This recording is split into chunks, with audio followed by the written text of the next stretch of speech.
Hello, this is Ben. In this video I'm just going to be telling you about the Virgin Media installation and just kind of my perspective on it if you really care that much, because there is some videos out there that don't really tell you much about it.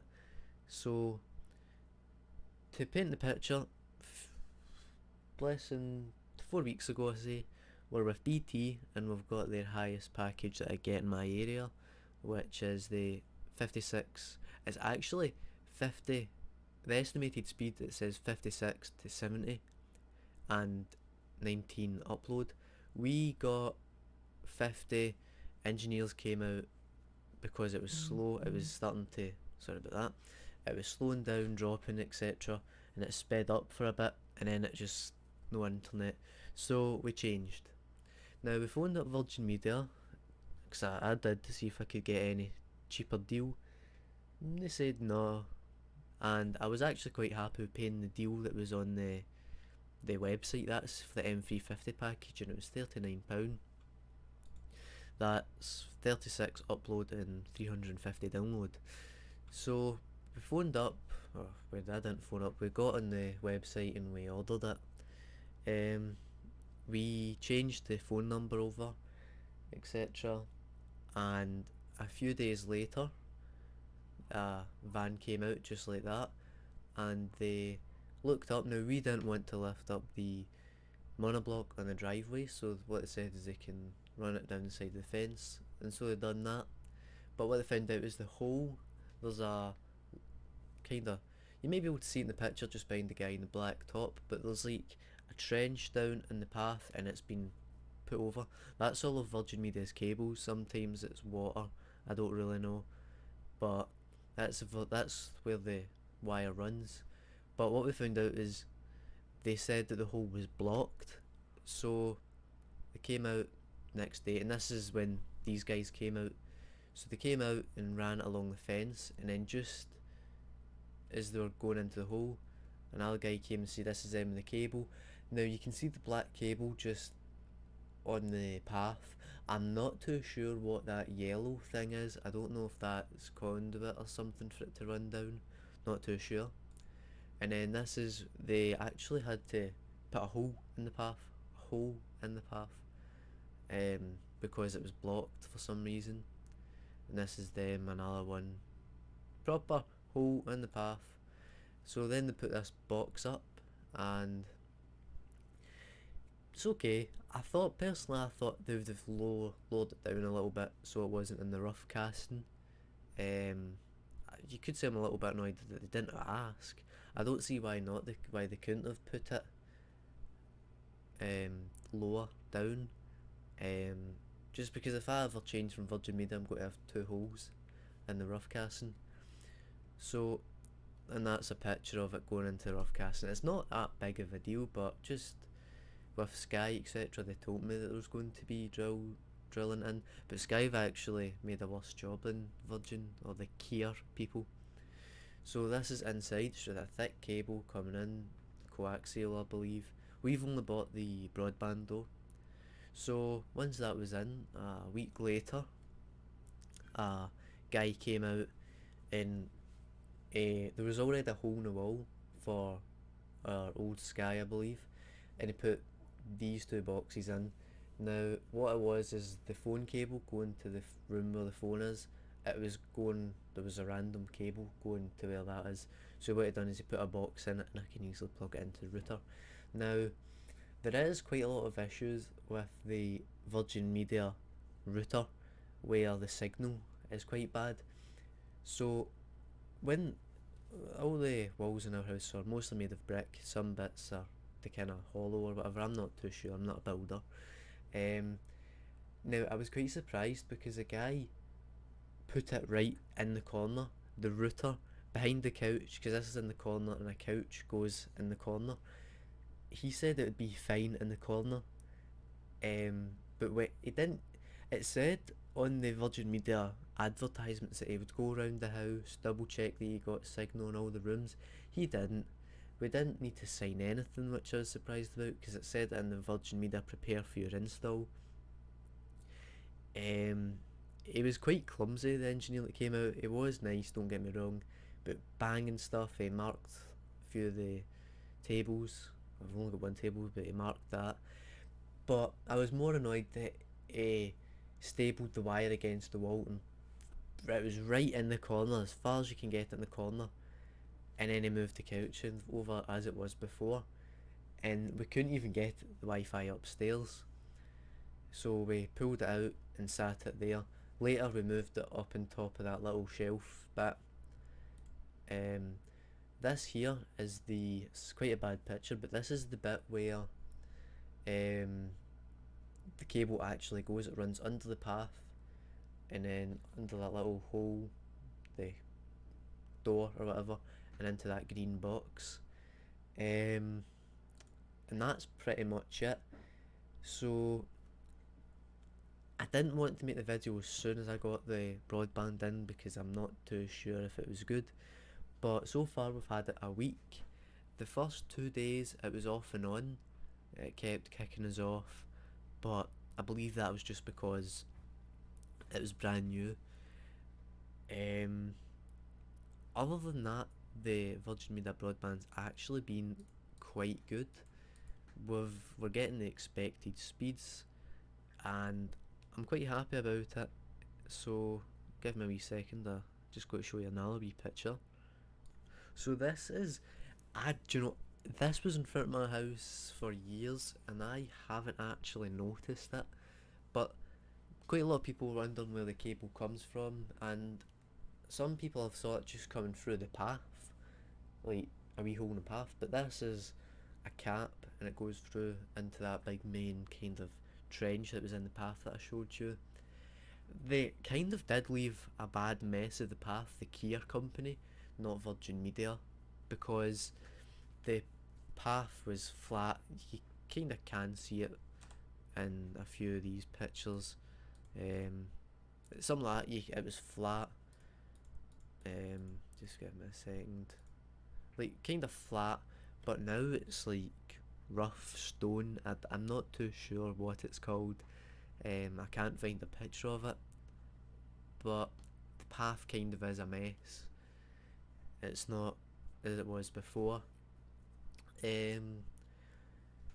Overall, since we've got it, it's been really good, and I'm fairly impressed with it because there's not very many companies in my area that do that kind of speed, especially for the price for the first 18 months. Sorry, I'm saying quite a lot. It's just, yeah. This isn't really a full-on video. I'm just showing you because there's people out there that done videos on it but weren't showing you about the cable installation. The router, believe it or not, when I typed it up Virgin Media, there was a lot of people complaining about the router. We got the black router, and it seems to be quite good. I've not had any issues. The only issues I've been having is where it says that 2 people are logged in, and I need to restart the router to get into it. But other than that, it's actually been quite good. The signal, on the other hand, has actually been good. Depends how you define good. But I currently live up above where the router is, and then next to one room, and so the path up and to the left is hollow wall, and it actually seems to be quite good. In my room I get, this is wirelessly, I get 80 download and the 36 upload, which is quite good. And just give me a little second. So this is speedtest.net, you probably know it, and I'm just going to do a general speed test. 37 ping, that's on speedtest.net, it's went to as low as like 5. So we're actually getting right now above our estimated speed. Sometimes it goes up to 400, right now it's at 380 as you can see, and the estimated speed was 350, so that's quite good. The download speed is usually at 36, sometimes it goes up to 37, rarely it goes up to 38. That's still kind of 1 megabyte above our average speed. So it seems to be really good. In like downloading torrents, etc., games, I'm getting around about 50 download. I'm really happy about that because that used to be my whole package with BT. Um, right now the only problem with BT is because we've switched our number over, they're still charging us £465. I'm getting emails saying that, but they say that once the bill's generated they'll be able to remove that. So hopefully I won't get charged £465. But other than that, Virgin Media has been good. Their support has been good. I've not had to phone up their support. I've phoned up once or twice just before the installation, and they seem to be quite good. The only bad thing I didn't like was having to type in the account number when I wasn't already with Virgin Media, so I didn't have an account number. But now, once my phone number's in the system and that, I don't really need to go through security questions. And right now, I'm fairly enjoying the Virgin Media experience. I'll put down in the comments later on if I'm having problems with it, just to keep you guys updated. But as I say, this wasn't a video where I'm putting a lot of effort into. I'm literally making it in PowerPoint and no script or anything, just because I wanted to show you my experience and etc etc. So that's about it. Goodbye. Hello, this is a quick update video. A few months ago, probably about 4 or 5 months ago, I made a video about my Virgin Media installation. So I just wanted to kind of update it. I've not actually uploaded the video because I wanted to make sure the things I was saying in the video were actually right, because I had only had it around about probably 3 days when I made the video. So I'm going to put it out simple. We've had no issues. The only issues I've actually had is when I'm trying to torrent things, and they say they don't throttle anything, but they must throttle it. They must throttle it because the internet will be working fine. Everybody will be watching Netflix, downloading things, and everybody's having a fun time. But as soon as I start a torrent file, sometimes during the day, maybe 5ish, later on to the night, the evening, as soon as I start it, the torrent speed goes to like 2 kilobytes, and everybody on the network slows down, upload, download, everything just completely freezes, and it's extremely slow. And then if you run a speed test during the torrent file, it'll say it's on kilobytes. But as soon as I freeze the torrent, then everybody's up and happy again, and the speed test works fine. So just recently, around about 2 weeks ago, we updated to Gig1. I forgot to tell you that in the last part I said we had no issues with the router, except from 2 users are logged in, or a user's logged in. But the issue I'm having now is signal. So basically 2 or 3 weeks after we upgraded to Virgin, I bought an Asus AX82U. So it's like Wi-Fi 6, it's really good actually. That will be my network tour, which is probably just uploaded before this.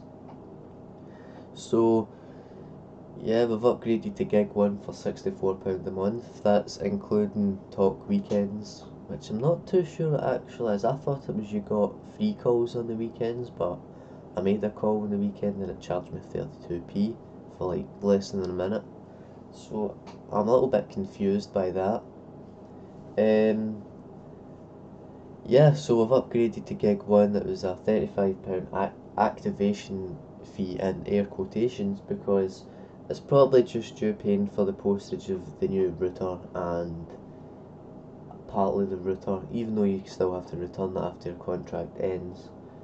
I know it costs next to nothing to activate your speed, so I think that's a little bit, it's quite shit actually. So yeah, we've updated, and I think just today we got a letter saying the price was being raised by £3. I'm not too sure if that was the old plan or if it's the new plan. So yeah, because the post has been quite slow, like by weeks in my area. So we've got Gig1. Now, the thing I've noticed about Gig1 that was a lot different was, although I probably won't ever use Gig1, and we are using Asus router, so we don't get the 1100 we are promised, we only get gigabit speeds, the theoretical maximum. So, the thing is about it is speedtest.com, now it's a bit inconsistent depending on the server, because I suppose doing a 300 megabit connection is a lot faster than doing, it's a lot slower than doing a gigabit, so it's a lot easier to test. So if I run this speed test here,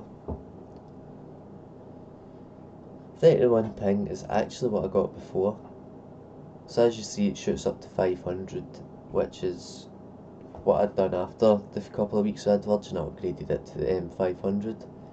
So it's like 400, 380. It's not really good considering that you've got Gig1, but upload 41, 42. I used to have seen it goes 52. That was off peak times.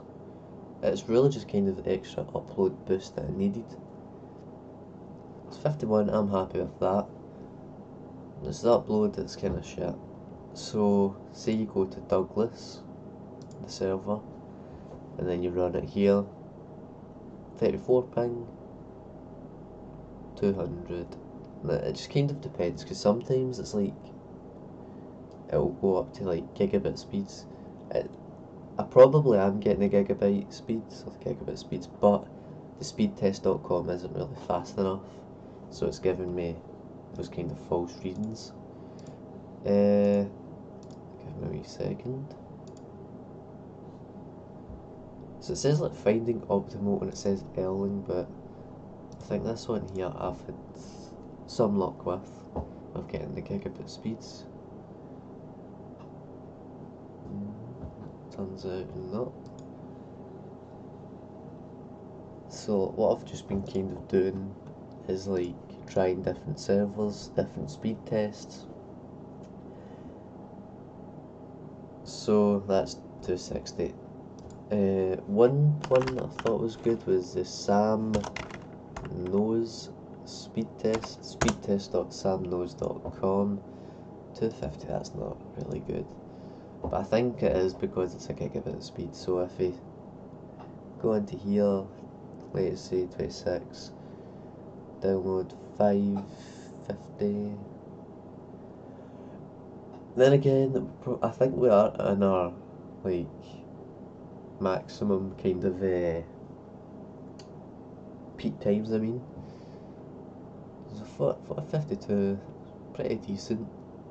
But I know later on I'm probably downloading things in the background and that's why it's going slow, but like, we'll try the Google speed test. This is usually not very accurate. It's 400, not very good. Fast.com. I don't really like fast.com because I don't see a wee. See, it just spiked up to 700 there.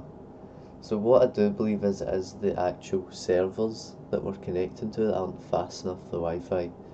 Because you need to remember that in the UK, and particularly like where these servers are located, like I was saying, Newcastle, not Newcastle, Newtown or Edinburgh, not many people at all actually have Gig1 speeds. So it is kind of justifiable as to why you would get a proper speed test. Broadbandspeedchecker.com or something like. We'll have a wee look at this. So there you go, like 850, 900, and that's the speed that round about where we should be getting and where I'd be happy with getting. So I'm just going to save this one, seeing as it actually gave me an accurate kind of speed test. So some people don't really like checking all these like random ones on the internet because it might not be reliable, but we'll have a wee look and see. 580. And that's like considering that speedtest.net was not really doing good. It's like, I think I've had some luck with this one.